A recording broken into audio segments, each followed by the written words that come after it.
Labas visiems! Kaip sekėsi, kaip praėjo jūsų vasara? Mano vasara buvo kupina intensyvių pakilimų ir nuosmukių.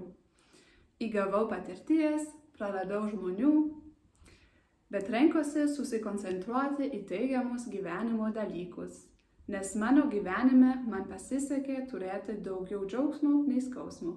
Ir aš tikiuosi iš visos širdies, kad jūsų gyvenime yra taip pat. Vasarą daug keliavau. Buvau Austrijoje, Šveicarijoje, Lichtensteine, Lietuvoje ir neseniai Italijoje.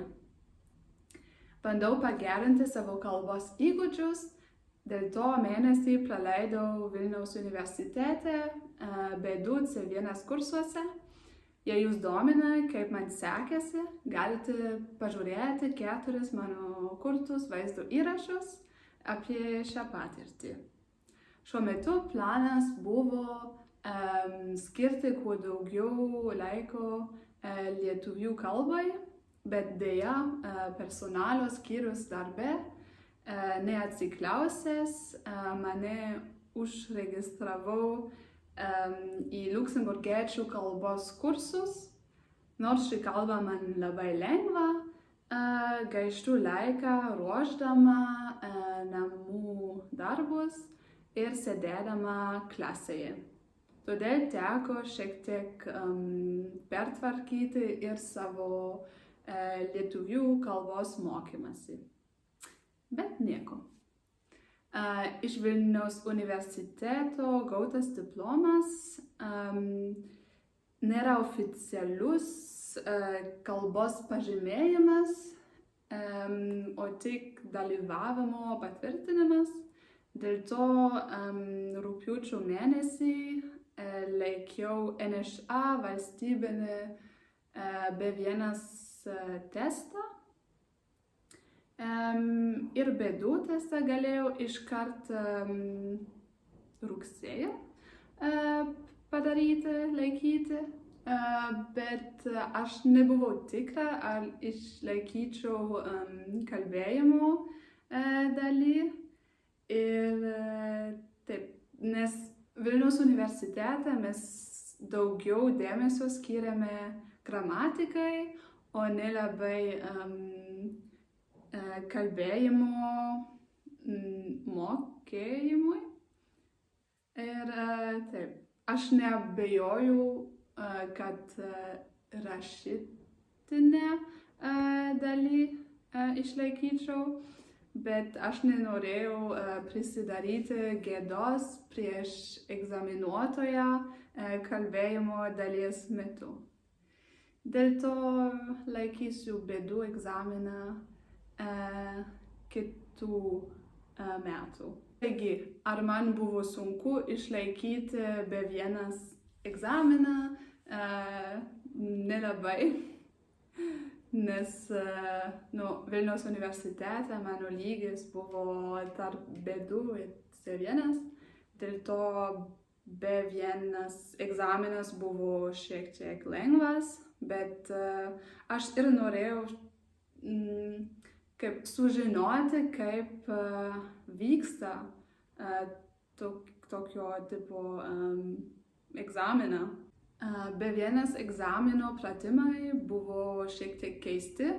Pirmas reikėjo užpildyti anketą apie skelbimo mašinas ir jų funkcijas. Kitame pratime reikėjo parašyti laišką draugui ir jam rekomenduoti batų parduotuvę.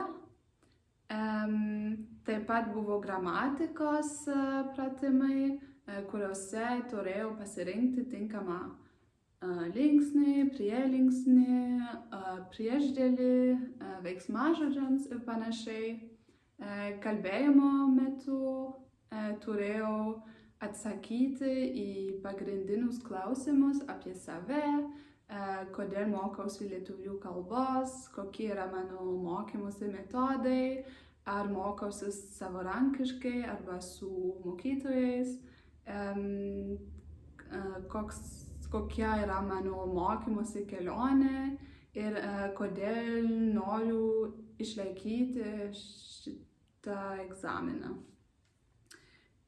Tada reikėjo palyginti dvi nuotraukas - kelionė automobiliu ir kelionė traukiniu ir pristatyti abiejų transporto priemonių privalumus bei trūkumus. O po to turėjau greitai perskaityti tekstą apie renginį ir jį iškart apibendrinti. Ką dar? Pabaigoje turėjau pakviesti egzaminuotoją į tą renginį ir pasiūlyti laiką, datą ir kaip ten nuvykti. Mano bendras egzamino įvertinimas buvo 90 iš 100 taškų. Mano žemiausias pažymys buvo už kalbėjimo dalį ir aukščiausias už gramatikos pratimus.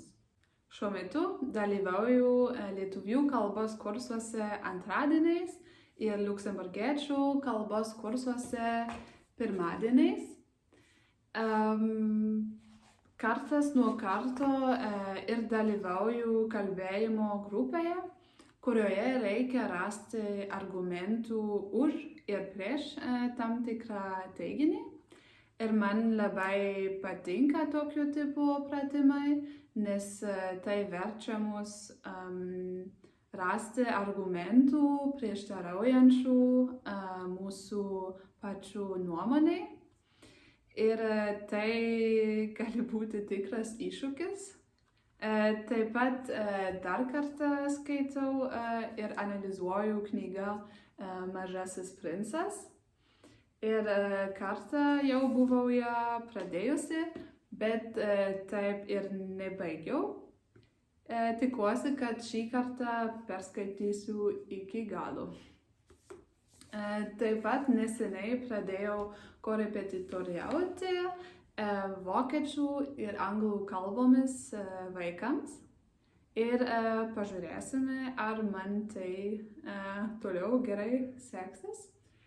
Ir taip, tai kol kas tiek. Kaip matote, aš vis dar labai myliu Lietuvą ir toliau noriu mokytis lietuvių kalbos ir neprarasiu vilties, kad vieną dieną man pavyks 100%. Ir taip, ačiū, kad žiūrėjot ir iki pasimatymo.